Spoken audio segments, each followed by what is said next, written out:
Few names echo through the Mafia universe with the same weight as the Galantes. Not because they sat the spotlight, but because their presence shaped everything in the shadows. At the center of that story stands Leone Galante. Not a don seated on a throne of power, but a man whose wisdom and influence stretched further than bullets or blood ever could. For Vito, Leo was the hand that pulled him from the jaws of prison and showed him the hidden architecture of the life. But Leo himself is only one chapter. It's a powerful, all-encompassing chapter. It's very rich in the later years. Now, I've already fully covered Leo's story across Mafia 2 and the end of Mafia 3 in a dedicated video, so if you want the full breakdown of his influence on Vito and beyond, I encourage you to check that out. Today though, we're stepping back, away from the mentor, away from the commission's envoy, and into the place where it all began. Back to Porto Almaro, the coastal city where Leo's roots were planted, where his mentality was forged, and where the Galante family first took shape. Because it was here along the coast that the Galantes built their earliest alliances, chief among them, the Teresi crime family. A bond between houses that didn't just shape their rise in Porto Almaro, it echoed across generations, creating a network of loyalty and power that would ripple through the Mafia world for decades to come.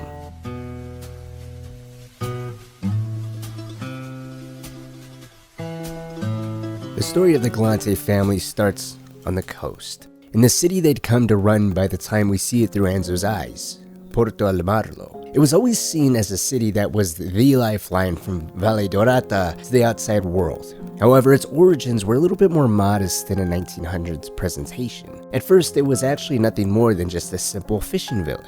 Nets dropped into the Mediterranean, families scraping by, the air heavy with salt and the smell of tuna. And that's how it stayed for a long time. There's no official timeline for when Porto Almaro began to grow, or when its docks first started pulling in ships from across the world. But as the harbor expanded, so did the opportunities. New goods, new faces, new money, and with them came new connections that could be turned into profit. Over time, the town's reputation would then shift from a sleepy, quiet fishing village that was predominantly just another fishing port, would now be known as a place where anything could be bought or sold, provided you had the coin. With new business pouring in and plenty of people willing to look the other way, Porto Almaro began to change.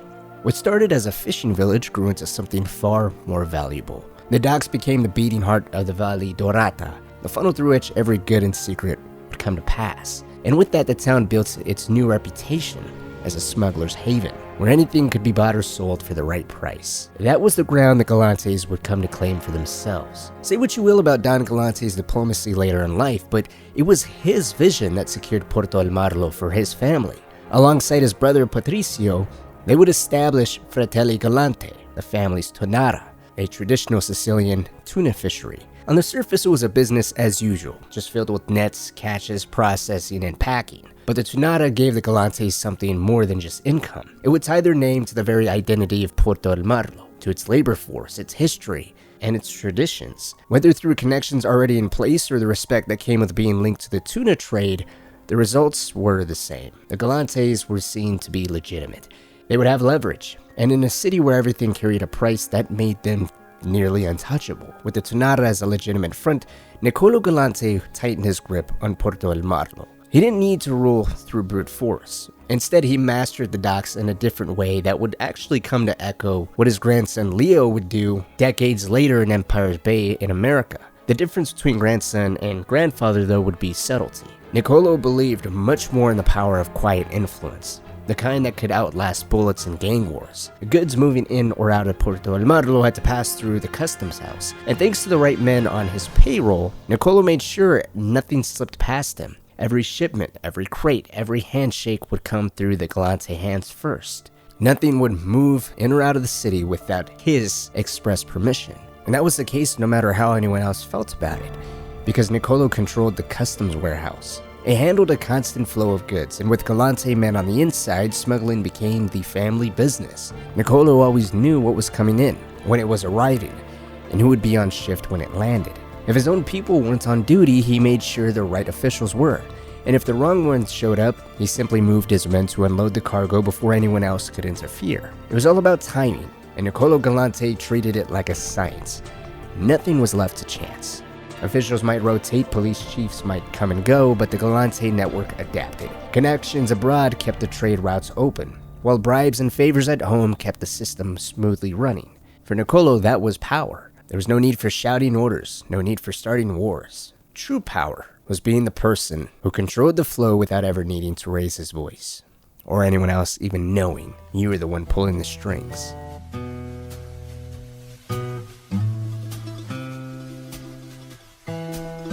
It was because of Porto Almaro and the power it held as the main crossroads of the smuggling routes that Don Galante eventually came to work alongside Don Teresi. Teresi's power was obvious. He controlled the heart of the valley, and he did it right out in the open. He was the kind of person who actually wanted to be seen, who thrived on being recognized as both feared and widely respected. He built his reputation on that, and he didn't mind reminding people of it whenever he needed to. Galante on this front couldn't have been any more different. He didn't walk the streets like a king, and he didn't waste time on appearances. His power came from the docks, from the warehouses, the customs house, and the men working the harbor. If you wanted something brought in or something shipped out, you dealt with him. There was no other way. And when you said Teresi's grip on the land alongside Galante's control of the sea, you had two men whose power covered the valley in full. One commanded openly while the other quietly, and together it worked. And it seemed like that was how the relationship had always been. But what many people forget is that Niccolo Galante hadn't always been this calm, deliberate person who built peace out of old rivalries. He didn't start out as purely as a diplomat. He was still more than willing to apply force whenever he needed to. In his younger years, despite him not being in the spotlight, he was considered a fighter.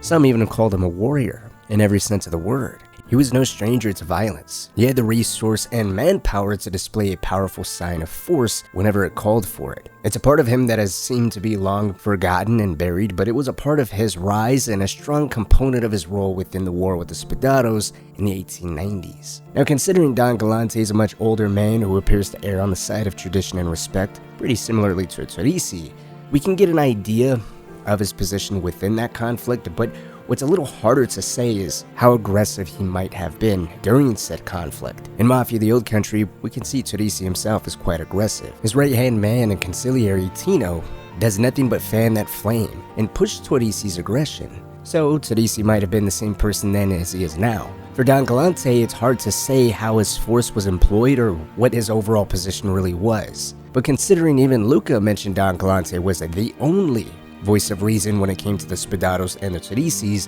it may have been that he was always the one more on the reserve side. Even siding with the Teresis during their war, it would make sense that he chose not to go so far that he disrespected his opponents or fought outside the conventional rules of war, providing these half measures that were more tamed but calculated to make the Spadaros back down. Of course, it's more speculation than something we can say concretely, but it would also make sense that given the war was most likely the first time Don Galante would have had a direct spotlight on him, especially with a powerful rival. The cost of war would have undoubtedly had the adverse effect of desiring to appear to be the all-powerful one. With his foundation and up until that point, mostly problem-free rise, the death of his son Michele along with his wife and two children would make sense to push him more into that diplomatic role, not wanting that pressure or target that he gave himself by being a well-known adversary within that conflict. Truthfully, despite the conflict coming up within the context of the Spadaros and Teresis hating one another, it feels like it was a conflict that had a much bigger impact on the Galantes more than anyone else. Michele's death brought the war to an end affecting all parties, but the Galantes' personal cost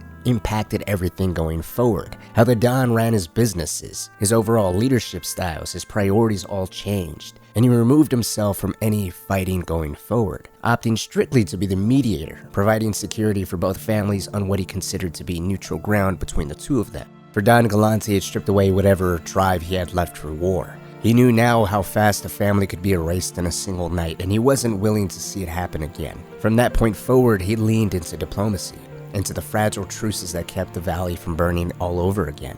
But it also changed how he raised Leo. Michele's death left his grandson as the only surviving heir to the family line. That reality made Don Galante double down. He poured every lesson he had into Leo, not just about surviving, but about thinking further than the next move. He showed him how he and his brother had secured Porto Almaro without drowning it in needless bloodshed, and why force alone can never be enough to hold power for a sustained period of time, without others envying and prying for that same position. Behind closed doors, he made sure Leo understood the value of patience, of influence, of working behind the scenes instead of rushing headlong into fights. To the valley, Don Galante had become the old mediator keeping Torrisi and Spadaro from destroying one another, but in private he was molding Leo into the man who would inherit everything in the quietest way possible, and he did it with a care that revealed just how close the two had grown.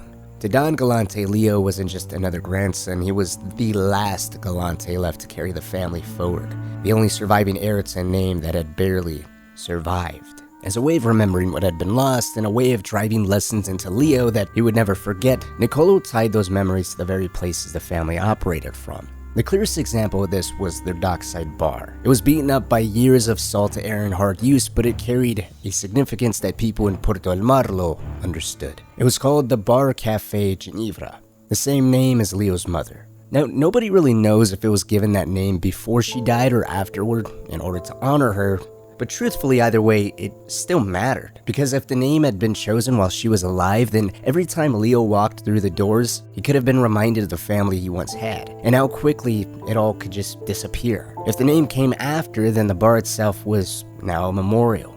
A place that turned grief into something stronger, something that couldn't be taken away, and lessons that would propel the family forward.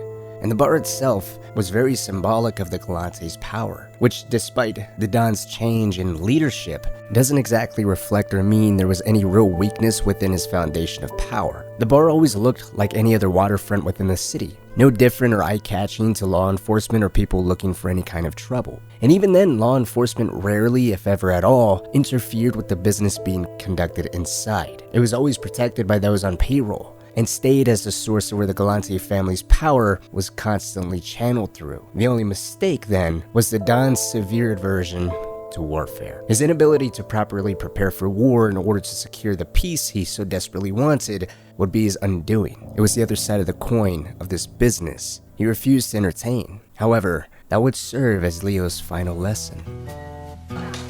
Justice is ours. Here's to you, old man. With the death of Don Galante and later the downfall of Don Spadaro and Baron Fontanella at the hands of Enzo, whatever ties still bounded Leo to Porto Almaro were essentially severed. What lingered were nothing more than ghosts. Ghosts of dinners that would never be shared again, streets that no longer felt like home, memorials carved from grief that reminded him of everything that had been taken away from him. Yes, the bar still opened its doors each night, and yes, Fratelli Galante still meant something and was likely carried on by Niccolo's brother, but for Leo, the heart of everything was essentially gone. Staying meant living among ruins. Leaving, though painful, was the only clean break he could have ever actually asked for. Leo's story is just as tragic as any others in the series, though his path carried a clearer trajectory, one drawn from his grandfather's life. Niccolo's aversion to war, his lessons in restraint, and the mistakes he came to regret all shaped the way Leo thought and acted. He grew with a perspective few others had, molded not only by guidance but by the echoes of a legacy that was both inspiring and cautionary. The death of his grandfather reinforced a lesson he would never forget. War is inevitable, and like business, survival comes from staying a few moves ahead. But it also taught him something else. Being seen as the head is dangerous, especially in times of war. That's why it made even more sense for Leo to avoid the crown and let Frank Vinci take the title of Don. It kept the spotlight off of him while still giving him the influence he needed to expand his own operations. As I touched on earlier, the way Leo and Frank later seized control of the ports in Empire Bay closely mirrored what Niccolo had done in Porto Almaro. Niccolo had tied his power to the traditional tuna export industry, anchoring himself in something respectable and enduring, while being the head of his operation. Leo and Frank followed that blueprint, but with their own twist. Frank appeared as the muscle, the visible force dominating the docks, while Leo quietly took command of the smuggling routes, staying invisible yet indispensable. When Prohibition hit in the 1920s, that positioning paid off in a way neither of them could have ever imagined. With demand for alcohol expanding and legitimate supply cut off, those same smuggling routes became a gold mine. They funneled liquor into Empire Bay without meaningful competition, turning the ports into the foundation of what would later be known as the Vinci crime family, and proving that Leo had taken his grandfather's lessons and adapted them for a new age in a new land. Thank you for sticking around to the very end. It really does mean a lot. I'm curious what you think about Luca Trapani, his position within the Torrisi crime family, and how things might have been differently had he survived. I do have another video coming out specifically on his death, but I do want to wait on major spoilers for the game right now. so subscribe for some future Mafia content, for analysis breakdowns and overall backstories. And a major shout out to my patrons, Konkin, Daniel Holman, John Cooper, and Ryan Smith. It's thanks to you that I'm able to spend so much time and go as detailed in these videos as possible. If you want to support the channel directly as well and get some behind the scenes or exclusive content on myself, the channel overall, and just how these videos are put together, then consider checking out the Patreon. Link is down in the pinned comment.